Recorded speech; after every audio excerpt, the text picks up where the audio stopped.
إن الحمد لله نحمده تعالى ونستعينه ونستغفره ونعوذ بالله من شرور أنفسنا وسيئات أعمالنا من يهده الله فلا مضل له ومن يضلل فلا هادي له أشهد أن لا إله إلا الله وحده لا شريك له وأشهد أن محمدا عبده ورسوله يقول الله جل شأنه يا أيها الذين آمنوا اتقوا الله حق تقاته ولا تموتن إلا وأنتم مسلمون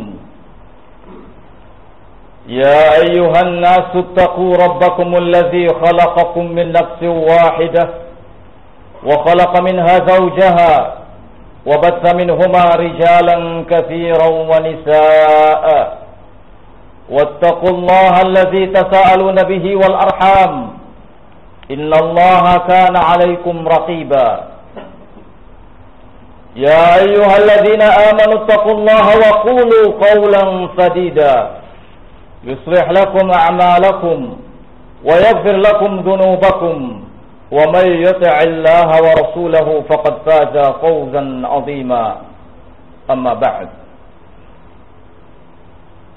فإن أصدق الحديث كتاب الله وخير الهدي هدي محمد صلى الله عليه وعلى آله وسلم وشر الأمور محدثاتها فإن كل محدثة بدعة وكل بدعة ضلالة وكل ضلالة في النار أيها المسلمون عباد الله. Seorang wanita dari kalangan Bani Israel mendatangi Musa alaihi salatu wassalam. Kemudian berkata, ya Nabi Allah, inni aznabtu dzanban thumma tubtu minhu ila Allah. Aku pernah melakukan satu dosa, kemudian aku bertaubat kepada Allah Subhanahu wa taala darinya. Fad'ullaha an yatubali wa an yaghfirali dzanbi. Mohonkanlah kepada Allah agar menerima taubatku dan mengampuni dosaku. Musa alaihi salatu wassalam bertanya, wa ma dzanbuki? Dosa apakah yang pernah engkau lakukan? Wanita itu menjawab, inni qad zanaitu fawaladtu minha waladan faqataltuha. Aku pernah berzina hingga aku melahirkan seorang anak lalu aku membunuhnya. Demi mendengar penuturan seperti itu, Musa alaihi salatu wassalam berkata, ukhruji ya fajirah, la tanzilu narun minas sama fatukhriqana bisyu'mika. Keluarlah kau, hei wanita durhaka, jangan sampai api turun dari langit membakar kami karena gara-gara dosamu. Keluarlah wanita itu dalam keadaan bersedih hati. Kemudian Allah Subhanahu wa taala mengutus Jibril agar mendatangi Musa alaihi salatu wassalam. Datanglah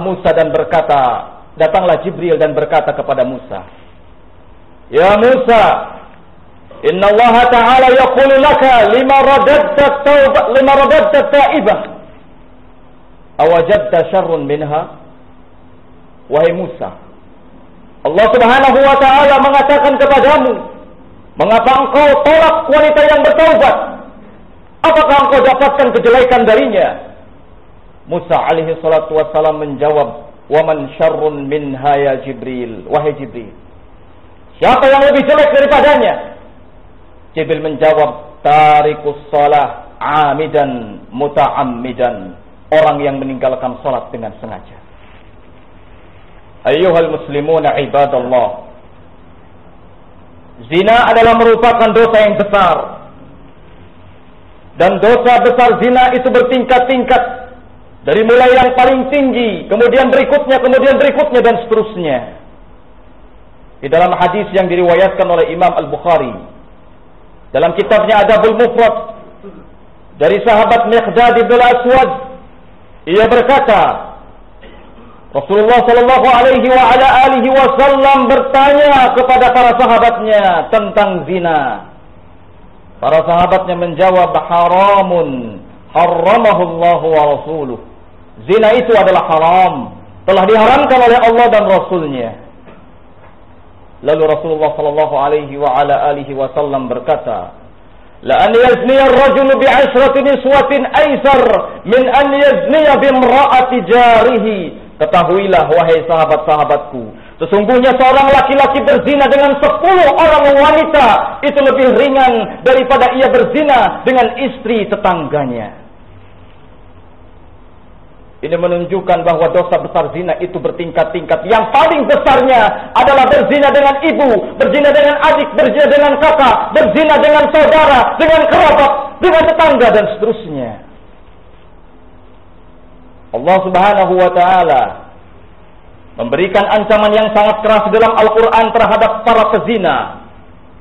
وَالزَّانِيَةُ وَالزَّانِي فَاجْلِدُوا كُلَّ وَاحِدٍ مِّنْهُمَا 100 جَلْدَةٍ وَلَا تَأْخُذْكُمْ بِهِمَا رَأْفَةٌ فِي دِينِ اللَّهِ إِن كُنتُمْ تُؤْمِنُونَ بِاللَّهِ وَالْيَوْمِ الْآخِرِ وَلْيَشْهَدْ عَذَابَهُمَا طَائِفَةٌ مِّنَ الْمُؤْمِنِينَ.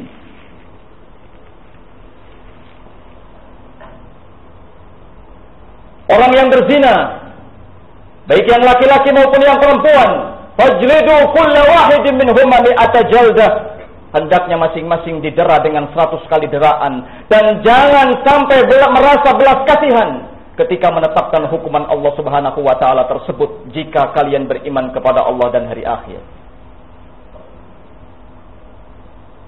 Ayyuhal muslimuna ibadallah, dosa zina yang demikian besarnya dan demikian keras ancamannya dari Allah Subhanahu wa taala, ternyata di sana ada dosa yang lebih besar lagi.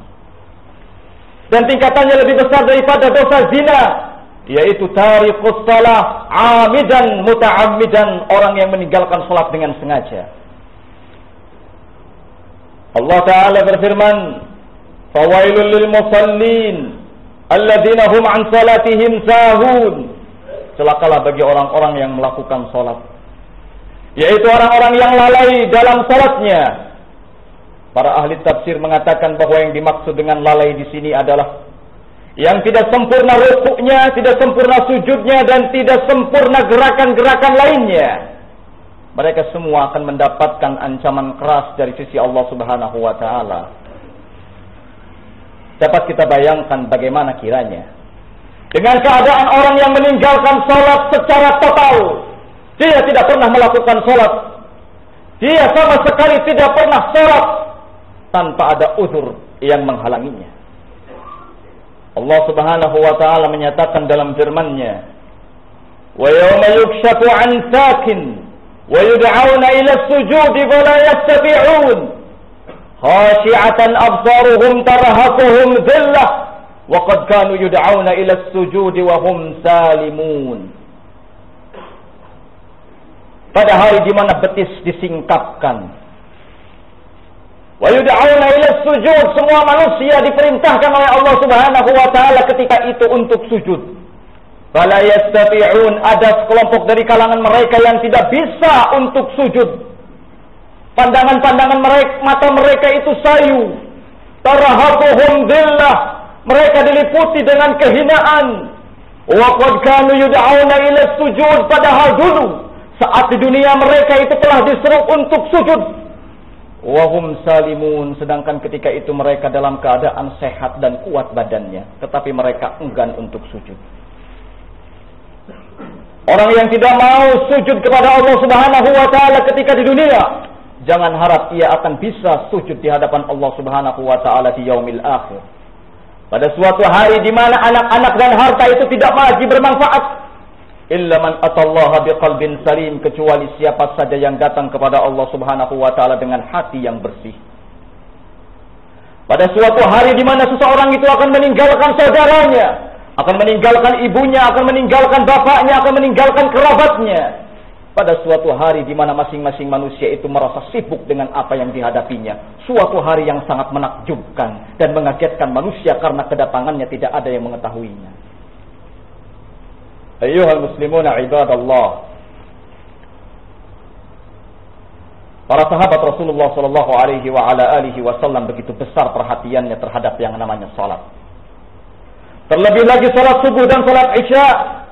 Karena Nabi alaihi salatu wassalam dalam hadis yang diriwayatkan oleh Imam Al-Bukhari dan Muslim dari sahabat Abu Hurairah, beliau bersabda, "Inna asqalas salat 'alal munafiqin al-'isha'u wal fajr." Sesungguhnya salat yang paling berat bagi orang-orang munafik itu adalah salat isya dan salat subuh. Andaikan mereka tahu pahalanya, niscaya mereka akan mendatanginya walaupun dengan cara merangkak. Datang sebuah asar dari sahabat Ibnu Umar. Beliau mengatakan bahwa kami di kalangan para sahabat bila mendapatkan ada orang yang tidak pernah kelihatan melakukan salat isya dan salat subuh, asabna bihi dzann, maka kami bersuudzon kepadanya. Jangan-jangan sudah ada penyakit kemunafikan dalam hatinya. Ibnu Umar juga meriwayatkan dalam sebuah asar bahwa Umar Ibn Khattab pernah keluar rumah, kemudian masuk ke kebunnya. Sepulangnya dari kebun, beliau mendapati orang-orang berhamburan keluar dari masjid selesai melakukan salat asar. Beliau ketika itu mengucapkan kalimat istirja, "Inna lillahi wa inna ilaihi raji'un." Usyahidukum, aku bersaksi mulai saat ini, semua kebun-kebunku akan kuinfakkan kepada orang-orang miskin sebagai tanda kafarah, penghapusan atas kesalahan yang dilakukannya. Inilah Umar, semoga Allah Subhanahu wa taala meridainya. Wa nas'alullaha ta'ala an yaj'alana min ahli salat, innahu huwas sami'un mujibud da'awat.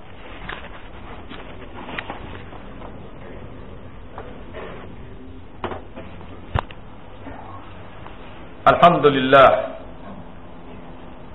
Alhamdulillah hamdan katsiran tayyiban mubarakan fi kama yuhibbu rabbuna wa yarda.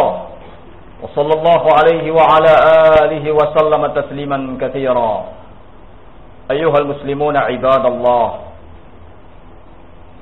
Kewajiban salat adalah kewajiban yang sangat istimewa. Ia berbeda dengan kewajiban-kewajiban yang lainnya, di mana Allah Subhanahu wa taala menurunkan kewajiban salat ini langsung kepada Nabi Muhammad sallallahu alaihi wa ala alihi wasallam, sementara kewajiban yang lainnya melalui perantara Jibril alaihi salatu wasallam. Inilah perbedaannya antara kewajiban salat dengan kewajiban-kewajiban yang lainnya. Salat menempati posisi rukun yang kedua di antara rukun-rukun Islam. Salat adalah merupakan hal pertama yang Allah Subhanahu wa taala akan mempertanyakan kita. Nabi alaihi salatu wasallam bersabda, "Awwalu ma yuhasabu bihil 'abdu min 'amalihi as-shalah." Sesungguhnya amalan pertama yang akan dihisab semua hamba oleh Allah Subhanahu wa taala itu adalah as-shalah. Nabi alaihi salatu wasallam begitu besar perhatiannya terhadap salat. Beliau mengatakan dalam sebuah sabdanya, "Allimu auladakum bis salat idza balagu sab'a sinin wadribuhum 'alaiha li'usrin." Ajarilah anak-anakmu untuk melakukan salat bila mereka sampai di usia 7 tahun. Dan berikan hukuman kepada mereka jika tidak mau melakukan salat di usia 10 tahun. Ini semua adalah perhatian yang besar dari Rasulullah sallallahu alaihi wa ala alihi wasallam terhadap yang namanya salat. Sedangkan kita semua disuruh oleh Allah Subhanahu wa taala agar selalu bersama dengan petunjuk Nabi alaihi salatu wasalam, sebagaimana dalam firman-Nya Quran surat At-Taubah, "Ya ayyuhalladzina amanu taqullaha wa kunu ma'as shadiqin." Hei orang-orang yang beriman, bertakwalah kalian kepada Allah Subhanahu wa taala dan hendaknya kalian selalu bersama dengan orang-orang yang jujur. Para ahli tafsir mengatakan yang dimaksud dengan kalimat shadiqin di sini adalah Nabi alaihi salatu wasalam. Sebagian mereka ada yang mengatakan yang dimaksud dengan shadiqin, orang-orang jujur dalam ayat ini adalah Abu Bakar dan Umar serta seluruh para sahabat-sahabat Rasulullah sallallahu alaihi wa ala alihi wasallam. Wa nas'alullaha subhanahu wa ta'ala an yuthabbitana bil qawli tsabit. Rabbana la tuzigh qulubana ba'da idh hadaytana wa hab lana min ladunka rahmah innaka antal wahhab. Rabbana hab lana min azwajina wa dhurriyyatina qurrata a'yun waj'alna lil muttaqina imama. Rabbana atina fid dunya hasanah wa fil akhirati hasanah وقنا عذاب النار ربنا عليك توكلنا وإليك أنبنا وإليك المسير وآخر دعوانا أن الحمد لله رب العالمين وأقم الصلاة